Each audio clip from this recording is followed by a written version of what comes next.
This is the approach into Riverdale, the neighborhood of Riverdale, or the subdivision of Riverdale, which is older. Houses built in the late 50s through the 60s and 70s. And then also up this same canal is a community called the Inlets, and those were all built within the last 15 years or so. And also up this canal are these mega houses, such as the one we see dead ahead. That's called Hawks Harbor. They're generally less than 10 years old. That's a gated community with some very, very large multi-million-dollar houses.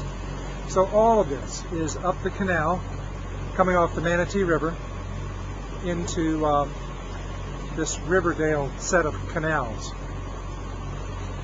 And these are engineered canals. They were dug out, and looking, I'm sure, from an aerial photograph, you can obviously see how regular they are and that they must be man-made, and they are. Some of the canals to the, actually all of the canals to the left are freshwater canals. They were built with bulkheads separating the saltwater portion from the freshwater portion. So the houses were built on engineered canals that are actually freshwater. So your boat sits behind your house in fresh water. It never grows barnacles. The tide never goes up and down. And you don't have to flush your engine. You simply run your engine at your dock, and you're sucking fresh water up, and thereby flushing the cooling system and everything else. So the downside is that to get out to navigable water, you have to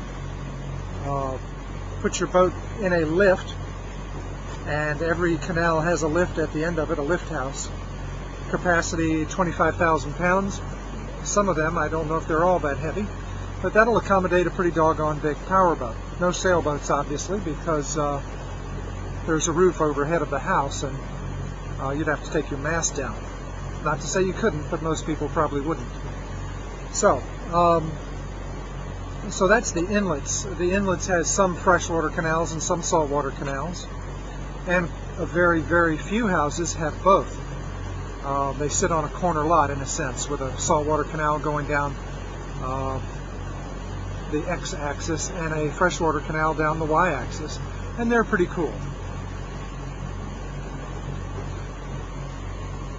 So off we go. There's this main branch of the canal that goes straight in for quite some ways.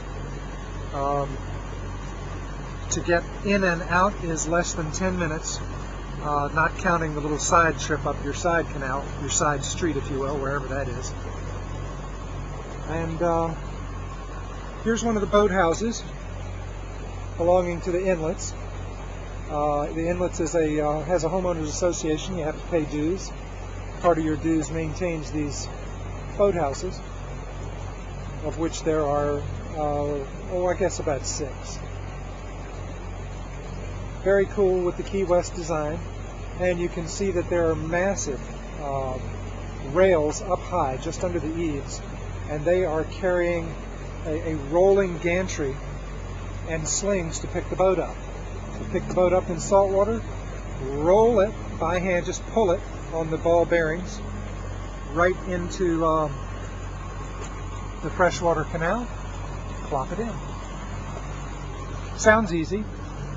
And now to the right, this canal is the one we're going to go up.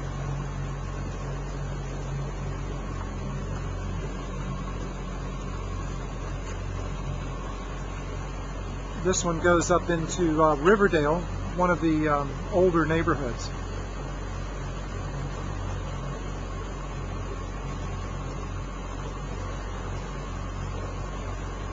The water depth is good. We're at about 4 feet right now, a little over 4 feet, and it's a falling tide. It's about quarter tide or so, meaning that we're about 8 inches above low water. So it'll get a little shallower here.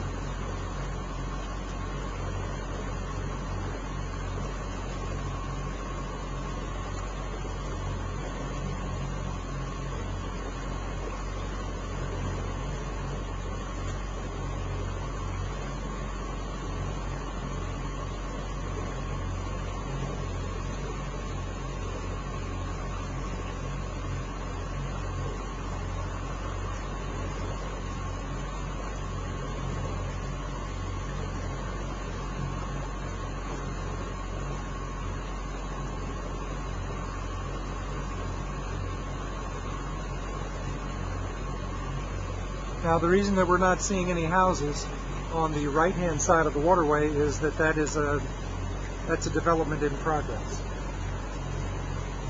And a gated community quite high-end. So that is what people on this canal will have to look at.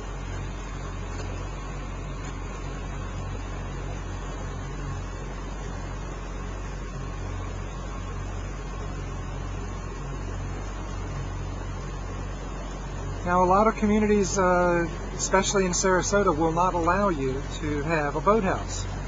Not so up here in this area. Obviously these folks have some really nice boathouses.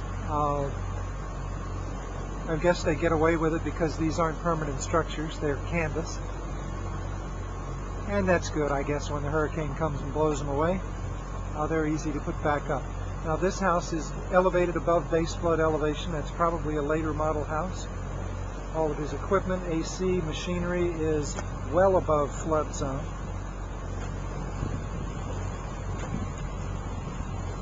So he was probably built, in the last 10 years or so.